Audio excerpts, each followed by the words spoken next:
up the blame game and start naming some names. But what good would that do besides make me look insane? So let me take the time to properly share on some things that's been weighing on me heavy, like a ball and some change. Look, I got my heart broke. We all go through it.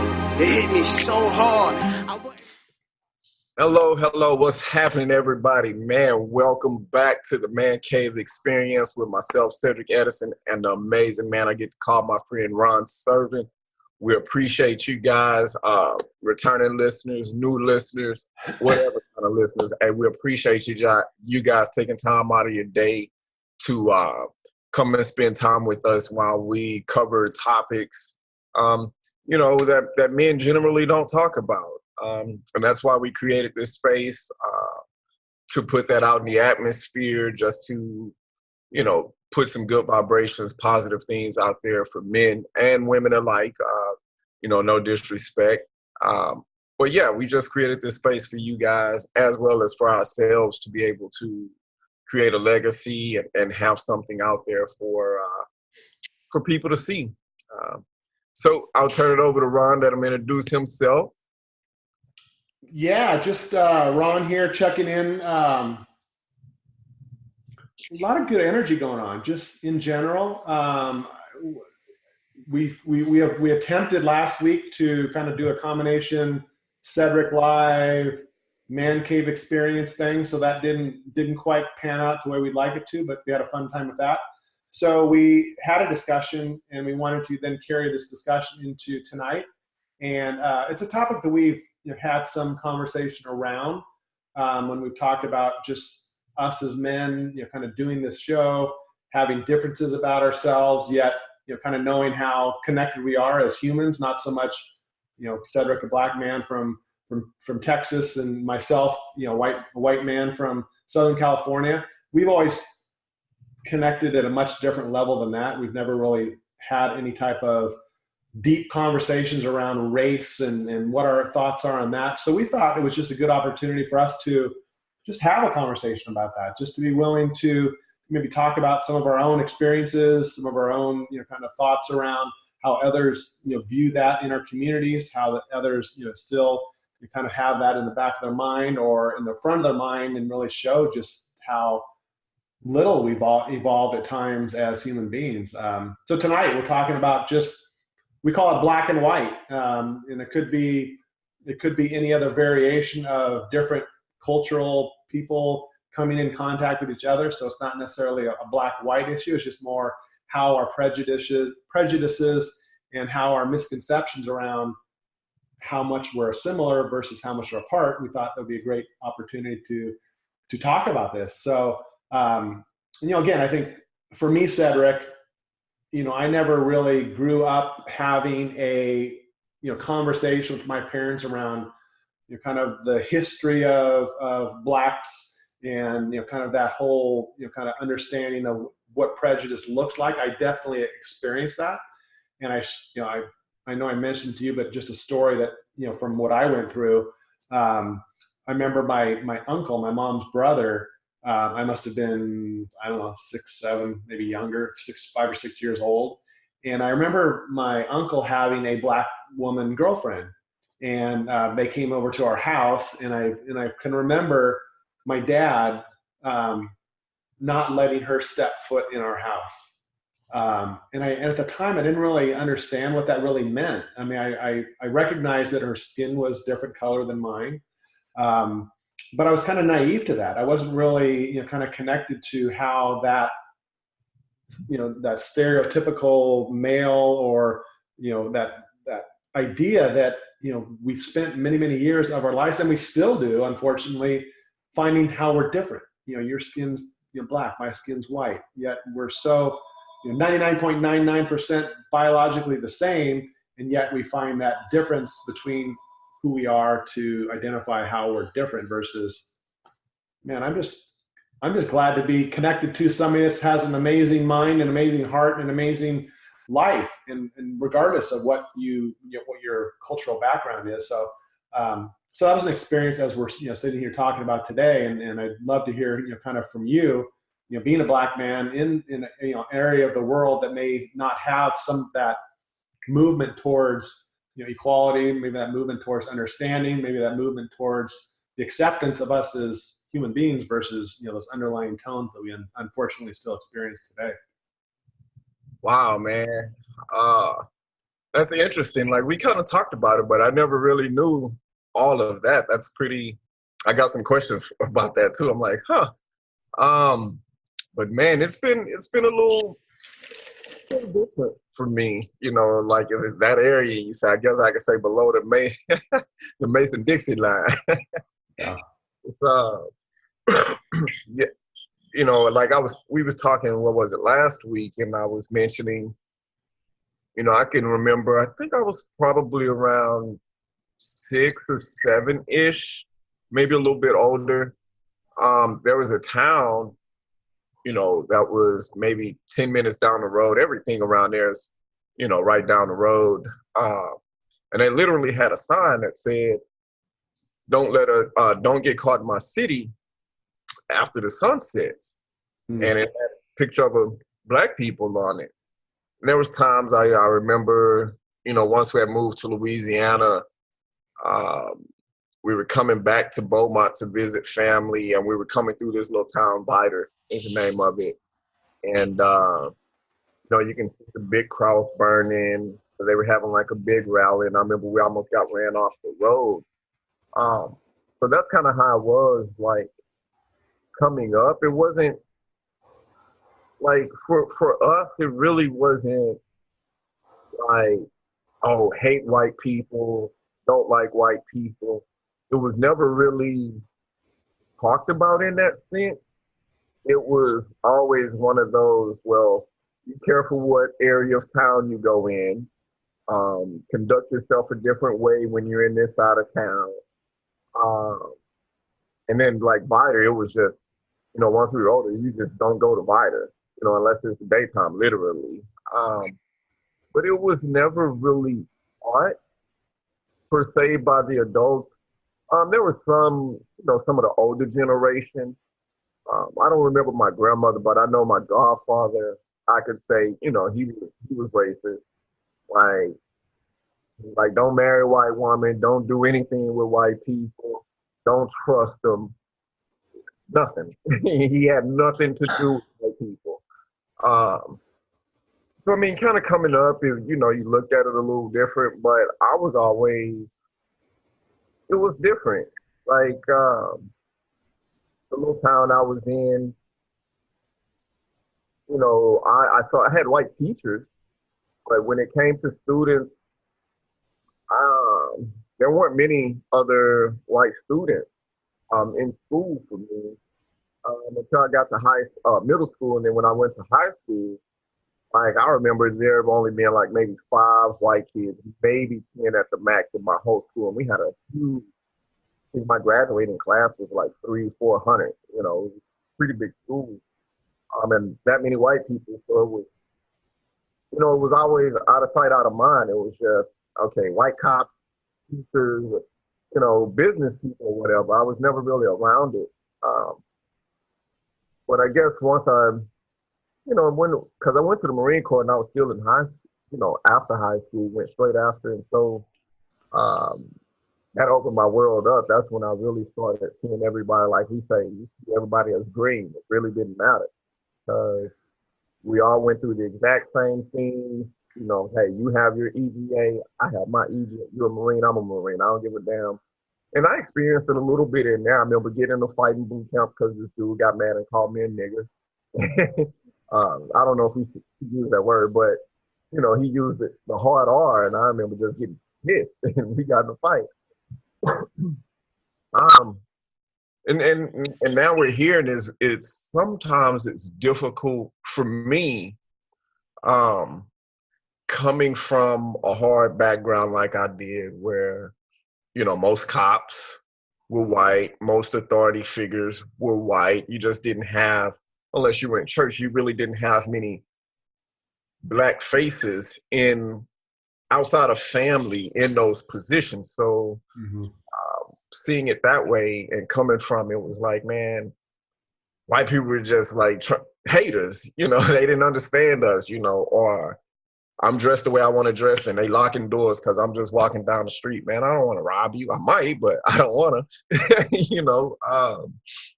So it was hard. It's hard for me because I truly understand the climate because I was once there and closed-minded. So I get it, and I understand how people can feel, but at times it can feel like I'm being naive and like I'm turning my back against the Black people, and I have to kind of stay grounded in what I know is true. Like you and I know, we're all the same.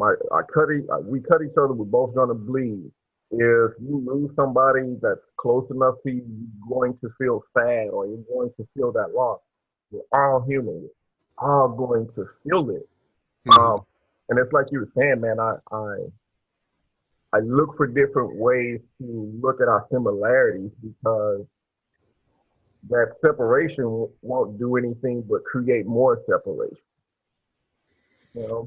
Yeah, and as you were saying that, I was just thinking of the word choice, and we didn't have a choice of how what we were born into, right? We don't know what our parents, who they were, or what caused them to decide to have a child, and whether or not that was interracial, or white man, white woman, or black woman, black man.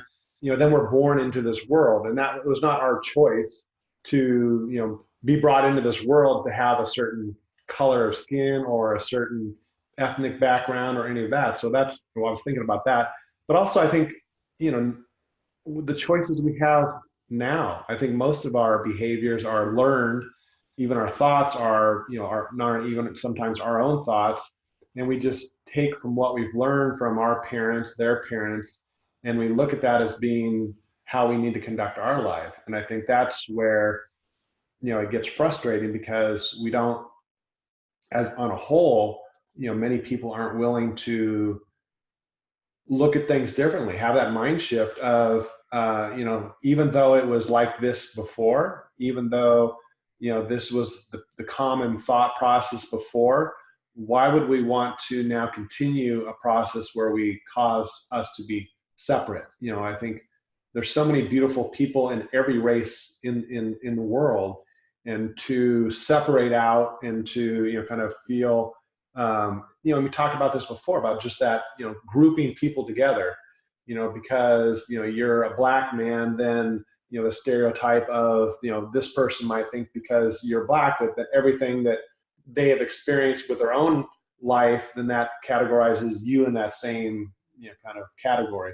Versus, it's like, no, it's like every one of every race out there has the good and the bad, right? The people that are the ones that are rebel and have, a lost path in their life. And there's just as many, or hopefully more, people that are making the difference, people that are stepping up and having friendships with whoever it is, whether it's black and white or, whatever that looks like. And I think that's where us as individuals, and you, maybe the listeners, what are you doing in your life to, kind of shift that thought that you've had in the past, maybe that you learned, to create that change in somebody else's life, and not to think that, we have to always kind of grasp onto what we've been told, taught, or how our parents live their lives. Because when I look back in the memories of my childhood, unfortunately, it's not like vivid, but when one of those memories comes up of that situation, of my father, kind of creating a situation where we wouldn't even allow the girlfriend of my mom's brother into the house because she was black. It's just, I don't know. It's frustrating I guess frustrating, but also we've talked about just, our awareness of us at every point of our life, and how that allows us to respond and live our life. So obviously my father had limiting beliefs about his involvement with black people. And he felt like, because he's had some sort of experience that caused him to think that way, that he would just carry that over into everywhere of his life. And we kind of like you, we had very few black people in our neighborhoods where I grew up. So it was that dominant, white presence, and then the blacks that were there, but they were usually, because I, came from a a background where there was, a wealthier community. And so the blacks that were there were, had money and had, a lot of the things that maybe lesser, areas of the world that didn't have, some of the economic structure in place to support, that growth. I don't know. And I look back and, when I was more in high school, and it was more about the influx of Asians into the schools, and how there was very few of those, of that race, that I would be involved with. And now it's, in my city where I work, in many of the towns that are surrounding, I mean, it's just an influx and an integration of, blacks, whites, Asian, just a melting pot, which is nice to see.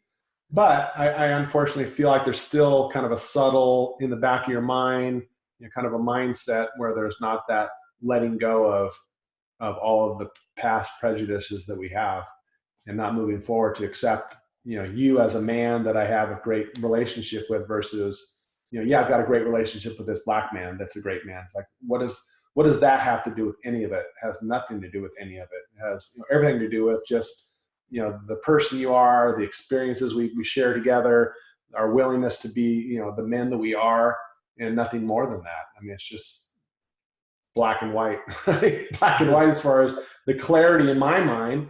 And I think that's, kind of where I come from this day and age in my life. And I appreciate what we've been able to, even a year and a half into our relationship, just to have that friendship where it doesn't matter.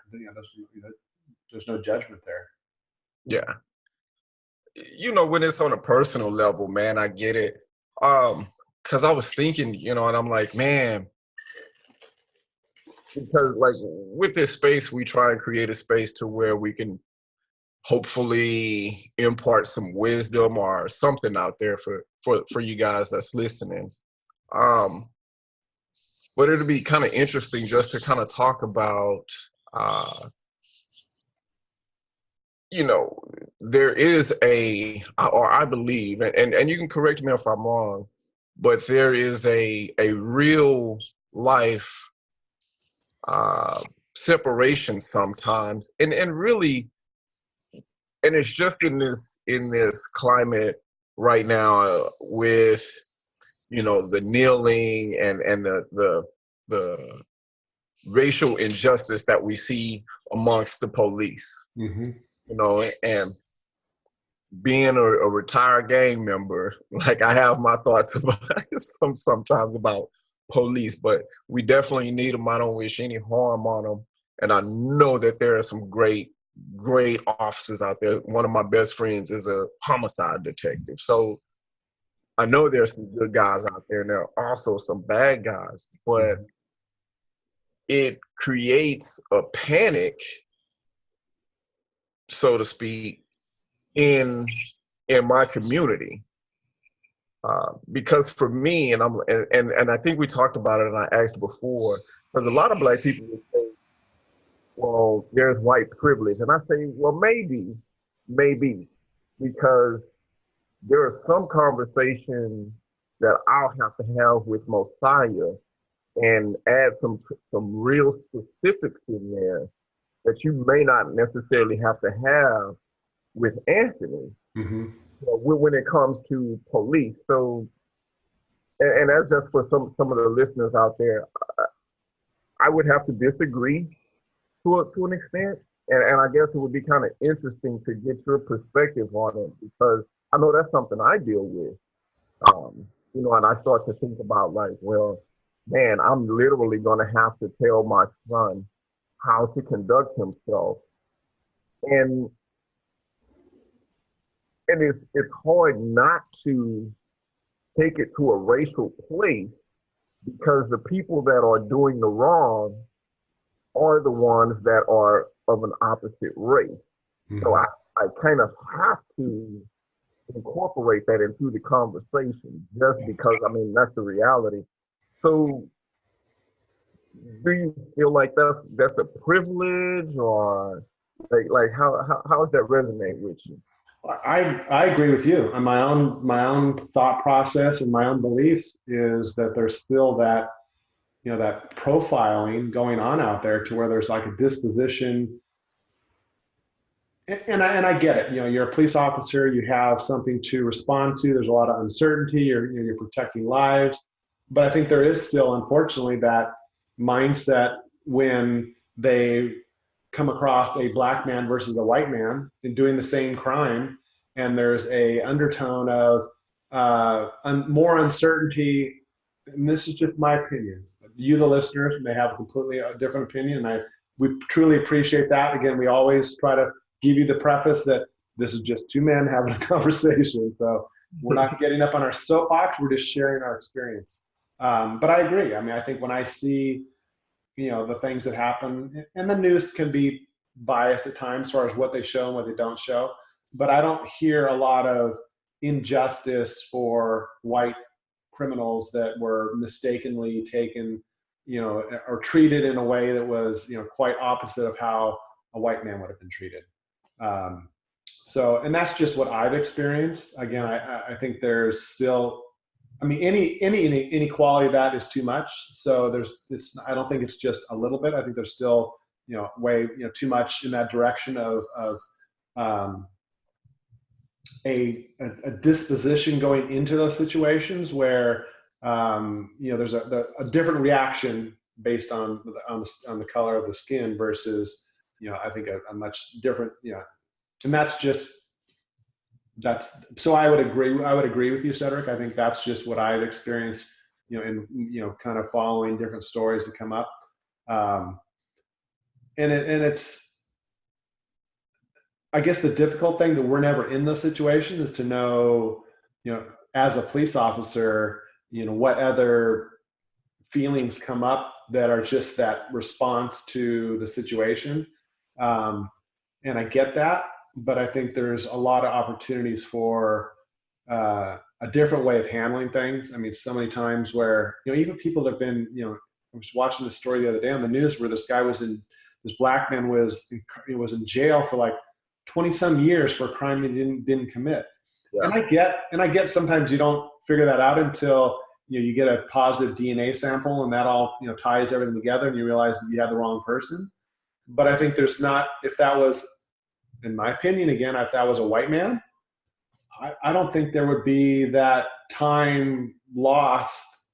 And maybe I'm wrong. Maybe there are those, white men that have been, and I'm sure there are, but maybe I'm not sure the quantity of white men that have been improperly in prison for a crime they didn't commit versus the blacks that, that have been incarcerated for something they didn't do. I mean, it'd be interesting to kind of know what those numbers look like. But I would guess, just based on what I've seen, that there's not not as many of those, I guess, mistaken arrests that end up resulting in, 25 years, really? It's crazy. Yes, that's real crazy. And and just to bring up others, and this is just stuff that's coming up for me. And I'm like, man, just to bring awareness to the listener and to you. And then again, I'm just one dude from my community. Because sometimes, like what bothers me, I wouldn't say bothers me, but it makes me have to dig deep and really go into my analytical, logical everything is when I look at, like some of the deaths and the arrests. But then when I come over and it's like, okay, where there was an unarmed man shot here, black man shot here, Armando Castillo. Then I'm watching a guy getting shot in his car with his girlfriend because the instructions came too fast. Give me your ID. Show me your hands. Bam, he's dead. But then I'm like, well, I have to argue the point that there is something going on, and I don't even know how to begin. Other than, for me, it's just going out and voting, making sure the right people are in the right place. Mm-hmm. You have somebody going to shoot up a church, white kid, he walks out alive. Mm-hmm. You have somebody shooting up a mall, he walks out alive. You have a man with a gun literally on the White House lawn. Right. He's alive. Right. But, somebody with my skin color have a bag of Skittles, we die. Yeah. It's like, wow, it could be really, really hard not to look at it that way. And I guess that's the thing where coaches and mentors, a lot, whoever, we all have to figure out a way to just, again, look at the similarities versus the differences. Because I used to be like, well, man, well, a part of that is, well, they keep putting and this was me as a black man, where I understand it, but what we need to do is stop putting ourselves in that situation. Until I was literally just driving down the street, suit jacket on. I was coming from an appointment, and I got pulled over, mistaken identity. The guy walks up, and I'm like, well, okay, there went that idea. It's like, okay, I was literally just driving down the street, not speeding, no nothing, and got profiled. So, but again, a lot of that is taught, and I think it's our duty to continue stepping into what we're doing here, and anybody we meet, just showing love and just letting them know, white, black, brown, blue, purple, doesn't matter. Right. That it's okay to be different, and it's all right. We gotta teach love and not hate. It's all taught. Just like you were seeing, that lady not being allowed in, that's behavior that's being shown to you. And if it would have continued, or words, you would have kept on to that. Right. Just like, because you watch babies, man, they have no idea what's going on. They just, oh, it's a human. Hey, let's play. Okay, that's it. All that race stuff, man, that's taught. And it's up to us and to you guys listening to spread the love. Yeah, and I think that's the key, right? Because we could all, there's so many things that we can say we shoulda, coulda, woulda done better. It's all the past, and and we can't necessarily forecast what the future is going to be. So it is that willingness to these connections, these opportunities to engage in conversations with anybody you come across, whether they're paraplegic, whether they're white, whether they're gay, whether they're black, whether they're Chinese, whatever that person might be.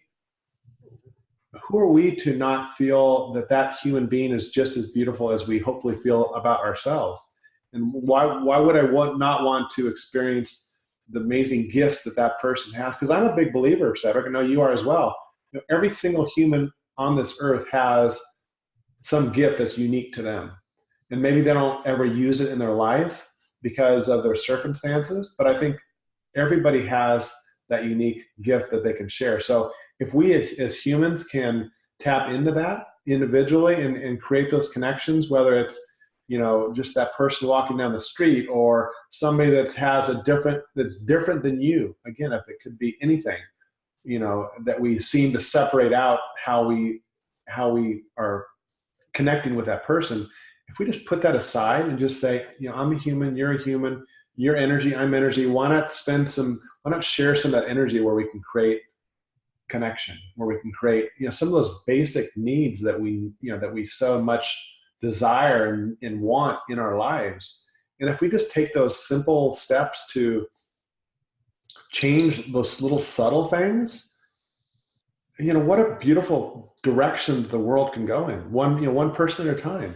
Because I know even me, I'd be lying to you and to the listeners if I said, yeah, I'm doing everything right. I'm making all the connections. Every person I see, I'm just giving them lots of love.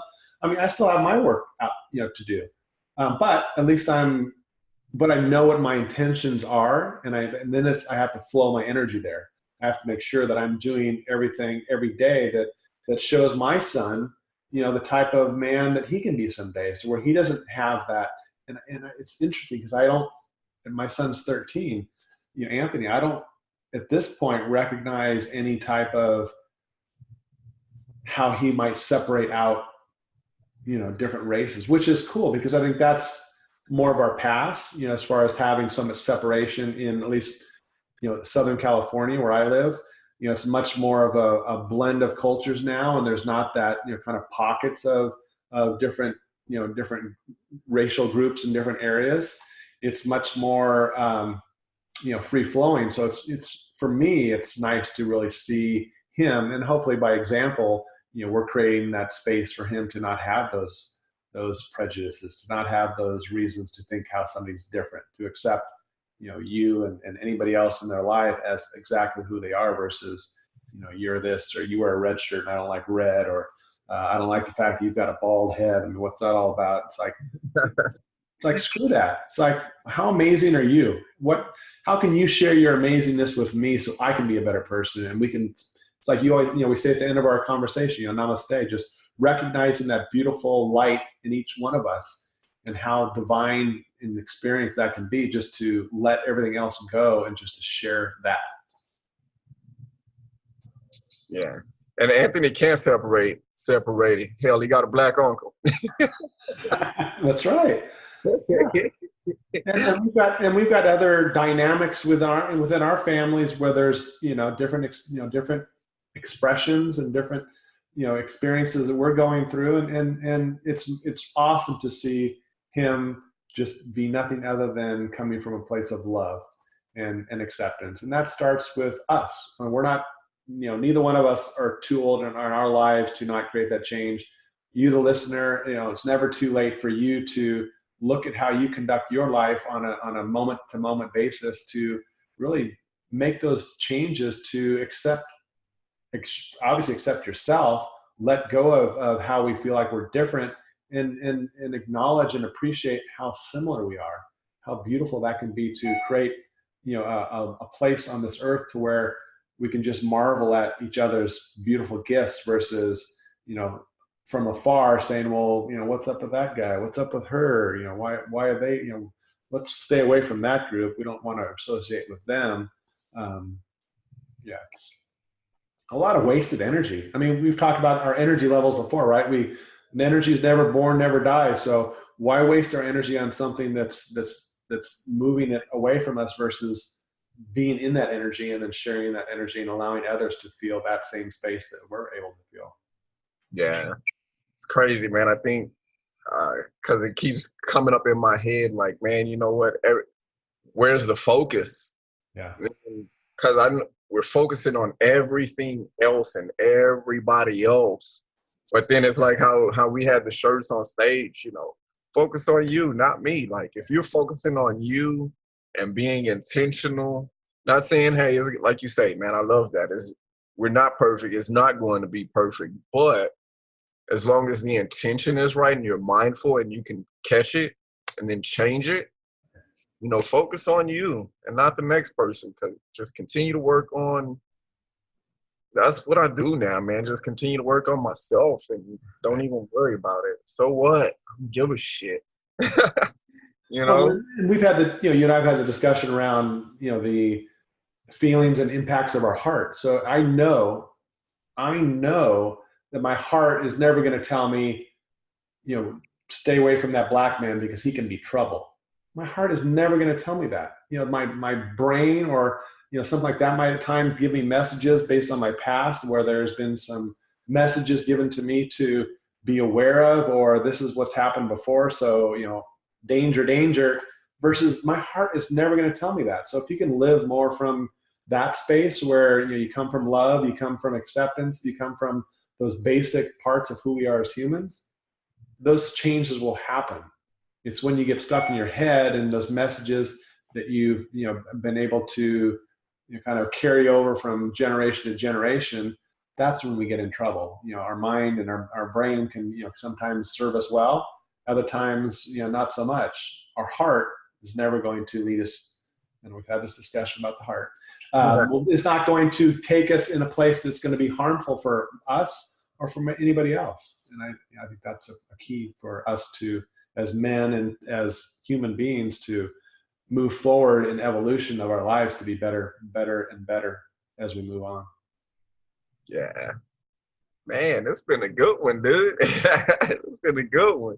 Well, and I think, this is a continued conversation, right? Because I think, we are different, right?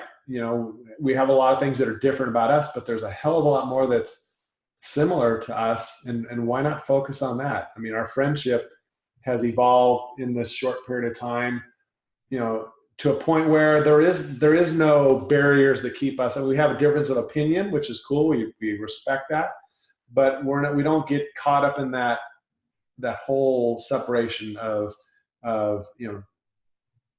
why we need to not connect with each other versus why we need to connect to each other. Right. I think we always connect in a place of understanding. Right. So. And I challenge you, the listeners, to do the same. I mean, I think, again, we're still work in progress. There's never going to be a point in my life where I'm going to say, yeah, I've got everything mastered. Everything is under control. I'm the perfect human being. I've got, there's no problems or no worries in my life.